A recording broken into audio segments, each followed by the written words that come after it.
आज जन्माष्टमी के उपलक्ष्य में ये कार्यक्रम जिस तरह से विधिवत चलता आया है और इसका उद्घाटन हिंदुस्तान की सबसे बड़ी पंचायत में सदस्य रहे हम सभी किसानों की बात रखने वाले परम आदरणीय वीरपाल सिंह यादव जी द्वारा इसका उद्घाटन होता है। इसी क्रम में उद्घाटन के बाद मैं अपने छोटे भाई पूर्व ब्लॉक प्रमुख आलमपुर जाफराबाद आदेश सिंह गुड्डू से अनुरोध करूंगा कि वो आए और अपनी बात रखें। 2 शब्द आदरणीय गुड्डू। बहुत धन्यवाद। सर्वप्रथम भगवान शंकर कृष्ण के चरणों को नमन करते हुए यहाँ सभी गांव के उपस्थित बुजुर्ग, नौजवान, भाई, चाचा, ताऊ और इस मेले का नींव रखने वाले और मेले को हमेशा महत्वपूर्ण समय, चाहे देश की पंचायत हो, चाहे कोई भी कार्य हो, उससे अलग हटकर समय निकालने वाले हमारे ताऊ परमादरणीय सांसद जी, गन्ना सोसाइटी के पूर्व चेयरमैन रहे आदरणीय चाचा श्री राम कुमार यादव जी, मेरे पिता श्री रामबाग सिंह जी और पप्पू चाचा जी, रामदूत चाचा, छोटे भाई इस गांव के प्रधान भुवनेश, दूसरे गांव से प्रधान उमेश, हमारे बीच में छोटे भाई डॉक्टर देवेंद्र यादव, विनोद यादव, पूर्व जिला पंचायत सदस्य और गांव के सभी सम्मानित सभी लोग गणमान्य लोग। कृष्ण लीला हमेशा की भांति वर्षों से हम लोग की लीला का जो मंचन होता है उससे कुछ ना कुछ सीखते हैं और आज हमारे ताऊ परमादरणीय वीरपाल सिंह यादव जी ने सबको फिर से इकट्ठा करके एक आप लोगों को फिर अवसर दिया, ये बड़ा कार्यक्रम का आयोजन हो और सब लोग साथ मिलकर सब लोग मिलकर कार्य करें। इन्हीं सब बातों के साथ मैं अपने ताऊ आदरणीय वीरपाल सिंह यादव जी से निवेदन और आग्रह करूंगा, हम सबको मार्गदर्शन करें। आदरणीय ताऊ वीरपाल सिंह यादव। रामलीला कमेटी के अध्यक्ष और सभी उसके पदाधिकारी जो इस यहाँ मंच पर कृष्ण लीला का मंचन करने आए हैं, मथुरा के हमारे कलाकार, सभी साथी और इस गांव के सभी बुजुर्ग, नौजवान मित्रों, बच्चों और माताओं बहनों, मुझे बड़ा खुशी होती है जब इस मेले का शुभारंभ करने आता है और आज ये खुशी चौगुनी हो गई। यूं तो मैं पिछली बार भी आया था और उससे पिछली बार आया, मगर इस बार का जो ये शुभारंभ है मेले का, इसमें भगवान कृष्ण की कृपा हुई हमारे परिवार पर और जो कई वर्षों से कटता चल रही थी वो आज समाप्त हो गई। इसके लिए हम परिवार के सभी सदस्यों को और खासकर रामबाग को और इस गांव के उन बुजुर्गों को जो हमसे मिलकर कहा करते थे कि आप सबसे बड़े हो, आपको बैठाल के सबका समझौता करा देना चाहिए, उन सबको मैं साधुवाद देता हूँ। यूं तो इस मढ़ी पर हमारे स्वर्गीय पिता माननीय शिवपाल सिंह जी यहाँ के बाबा रहते थे, हुलास बाबा जी उनकी सेवा में लगे रहते थे। फिर यहाँ एक राजेंद्राचार्य जी जो हमारे आधे गांव के गुरु थे, उन्होंने आकर के सबसे पहले विष्णु यज्ञ करवाया था। उस समय इसकी हालत बहुत जर्जर थी। फिर हम लोगों ने संकल्प लिया कि ये हमारे बुजुर्गों की धरोहर है और ये 2 गांव की आस्था से जुड़ी हुई बात है। जब इस मंदिर का नाम आता है तो मास्टर सियाराम यादव, जिन्होंने हमको पढ़ाया, उनका नाम भी भुलाया नहीं जा सकता, जो अपने रिटायरमेंट के बाद प्रत्येक संडे को यहाँ रामायण का पाठ देते थे। हम लोगों के प्रयास से यहाँ रौनक बढ़ी और जो खंडहर टाइप पड़ा हुआ था मढ़ी, इसका 4 दीवारी हो गई और सुंदरीकरण हो गई। इस मेले का आयोजन हुआ। यूं तो मैं या कह लो हम लोग इस मेले का आयोजन बगैर चंदा के भी करवा सकते थे, मगर हमारे दिमाग में सदा ये बात रहती है कि कोई आयोजन हो, उसमें लोगों की आस्था भी हो, लोगों की भागीदारी हो।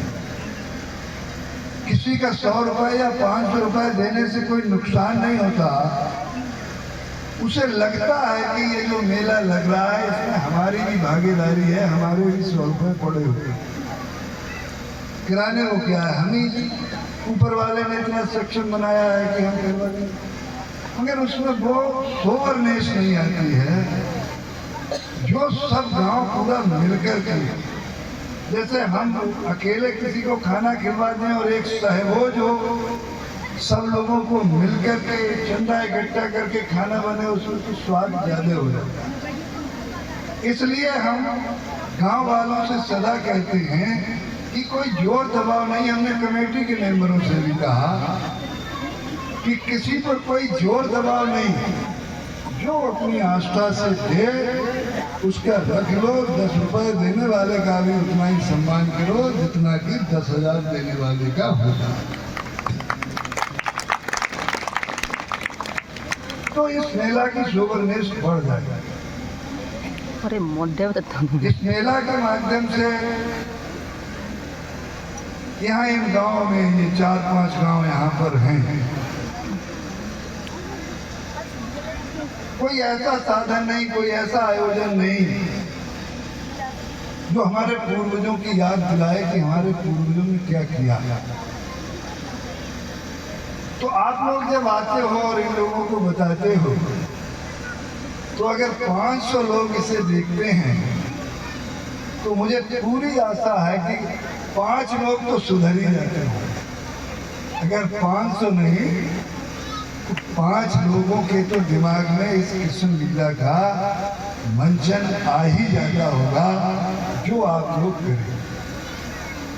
कृष्ण लीला और कुछ नहीं, चाहे रामलीला हो चाहे कृष्ण लीला हो, ये केवल बुराई और अच्छाई की लड़ाई है। और यही कृष्ण ने किया। अब ये अलग बात है, बहुत से कवियों ने, विद्वानों ने उसको अपनी भाषा में, अपने शब्दों में उसका व्याख्यान किया, कृष्ण की पूरी लीला का। अपनी अपनी भाषा में सब करते हैं। कुछ लोगों का ये भी कहना था कि अगर लोकतंत्र कहीं से शुरू हुआ तो वो मथुरा से ही शुरू हुआ। सबसे पहले लोकतंत्र की और आंदोलन की जो लड़ाई थी वो मथुरा से ही शुरू हुई और वो भगवान श्री कृष्ण ने शुरू की। आंदोलन क्या था भाई? देश आजाद करवाने के लिए महात्मा गांधी ने आंदोलन क्या किया? असहयोग आंदोलन। श्री कृष्ण ने भी कंस के खिलाफ असहयोग आंदोलन किया। उन्होंने कहा कि हम अपने बच्चों का पेट काट के तुमको दूध और दही और मक्खन ये सब पहुंचाते हैं, उसके बाद भी हम लोगों पर जुर्म करते हो, तो हम ये दूध दही मक्खन ये आपको पहुंचाना बंद कर। वो माखन चोर नहीं थे, वो आंदोलनकारी थे और उसके उस आंदोलन ग्रुप में पुरुष भी थे और महिलाएं भी थी। राधा का नाम तो आपने सुना ही होगा। वो उस आंदोलन की सहभागी थी और जो इन आंदोलनकारियों की बात नहीं मानता था और कंस के यहाँ घी और दूध और दही लेकर जाता था, उसका रास्ते में ये लोग मटके भी फोड़ डालते थे, उनका दही भी छीन लेते थे और उन लोगों के घर चिन्हित करके उनके घर में से भी दही और दूध ले आते थे और उसे नष्ट कर दिया करते थे, कंस के यहाँ जाने नहीं दिया करते थे। ये था श्री कृष्ण का आंदोलन। उन्होंने नारी उत्थान के लिए भी आंदोलन किया। कुछ लोगों को कहना है जैसे चोर उनको कहा, वैसे ये भी कहा कि उनके कितने हजार नारी थी? 16,108। 16,000। हमने कहा ना अपने अपने शब्दों में व्याख्या की गई है। कभी ये सच हो ही नहीं सकता कि कोई एक आदमी 16,000 नारियों को रख ले। ये सच नहीं था। सच ये था कि उस समय जितने आताताई राजा थे जो अपने हर वो कौन सी गांव होती थी उनकी जिसमें औरतें रखते थे, ये लोग जो नाजायज औरतों को रखते थे, उन राजाओं से युद्ध लड़के और उन औरतों को जो बंदी रहती थी, जो उनकी हवस का शिकार होती थी, उन औरतों को उन्होंने छुड़वाया। और पहला नारी निकेतन अगर शुरुआत हुई, पहले नारी निकेतन की शुरुआत हुई वो भी मथुरा से। उन्होंने बाकायदा एक ऐसी जगह बनाई जहाँ सब रह सके। उन लोगों ने कहा कि आपने मुझे छुड़ा तो दिया, मगर मेरा बाप स्वीकार नहीं करेगा, मेरा भाई स्वीकार नहीं करेगा, मेरा आदमी स्वीकार नहीं करेगा। तब उन्होंने कहा कि हम तुम्हें स्वीकार करेंगे। जिसे अपना पति मानना है मुझे अपना पति मानो, जिसे अपना भाई मानना है मुझे अपना भाई मानो, जिसे अपना चाचा मानना है उसे अपना चाचा मानो। किसी पर उन्होंने कोई पाबंदी नहीं रखी। कोई उनकी पत्नी के रूप में नहीं थी। जिसने जिस रूप में श्री कृष्ण को देखा उसी रूप में भगवान श्री कृष्ण हाजिर हो गए। ये था श्री कृष्ण, ये था श्री कृष्ण। हम लोग अपनी अपनी तरह से कहते। तो मेरा आप लोगों से बड़ा भारी विनती है, क्योंकि आप लोग इन लोगों को शिक्षा देंगे। आप अपनी कला के माध्यम से इनको श्री कृष्ण का रोल बताएंगे। श्री कृष्ण का रोल यही तो था। जब राम का अवतार हुआ,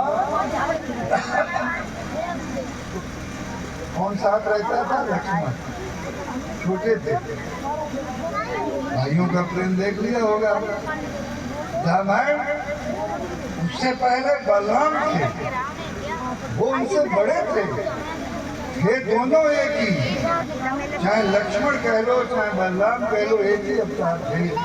फर्क इतना था कि एक बार जन्म में भगवान के बड़े भाई बने और एक बार छोटे भाई। मगर भाइयों का प्रेम तो दर्शाया ही।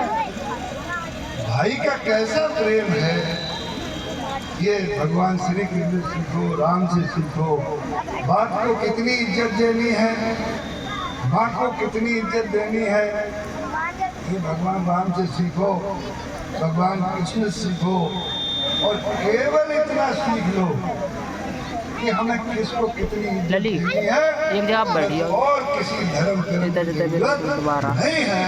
केवल और केवल ये रिश्ते ही तो हैं जो स्वर्ग को भेजते हैं, और ये रिश्ते ही तो हैं जो नरक में भेजते हैं। इसी के साथ मैं अपनी बात समाप्त करता हूँ। धन्यवाद।